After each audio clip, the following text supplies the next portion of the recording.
Hi అండి. ఈరోజు నేను ములక్కాడ చారు ఏ విధంగా చేయాలో చూపించబోతున్నాను. ములక్కాడ చారు రైస్లోకి ఎంతో టేస్టీగా ఉంటుందండి.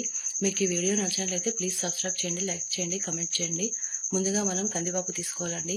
మనకు సరిపడినంత కందిపప్పు తీసుకుని ఒక 2-3 టైమ్స్ వాష్ చేసుకోవాలండి. వాష్ చేసుకున్న తర్వాత సరిపడినంత వాటర్ పోసుకోవాలండి. మనకి ఎంత కావాలో అంత వాటర్ పోసుకొని మూత పెట్టి స్టవ్ వెలిగించుకుని స్టవ్ మీద పెట్టుకోవాలండి. ఈ విధంగా ఉడకనివ్వాలండి. ఒక 10 మినిట్స్ ఉడికిన తర్వాత 2-3 టేబుల్ స్పూన్ ఆయిల్ వేసుకోవాలండి. ఈ విధంగా ఆయిల్ వేసుకున్న తర్వాత ఒక 5 మినిట్స్ ఉడకనివ్వాలండి. కొద్దిగా పప్పు ఉడికాక 3 టమాటాస్ కట్ చేసుకుని వేసుకోవాలండి. ఈ విధంగా టమాటాలు మొత్తం వేసుకున్న తర్వాత ములక్కాడలు వేసుకోవాలి. ఈ విధంగా మొత్తం ములక్కాడలు వేసుకుని ఒక 5 మినిట్స్ ఉడకనివ్వాలండి. కొద్దిగా ఉడికాక కరివేపాకు వేసుకోవాలి. కొద్దిగా కొత్తిమీర వేసుకోవాలండి. వేసుకుని ఈ విధంగా ఒకసారి ఇలా కలుపుకోవాలండి. ఈ విధంగా పప్పు అనేది ఉడకాలండి.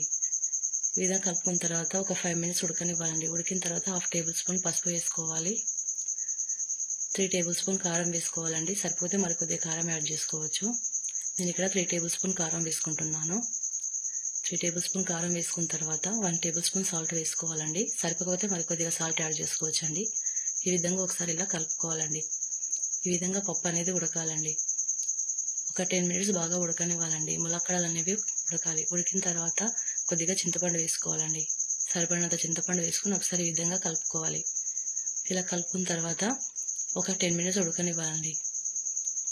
ఉడికిన తర్వాత మనం స్టవ్ ఆఫ్ చేసేసుకోవాలండి. ఎంతో టేస్టీగా ఉండే ములక్కాడ చారు మనకు రెడీ అయినట్టేనండి.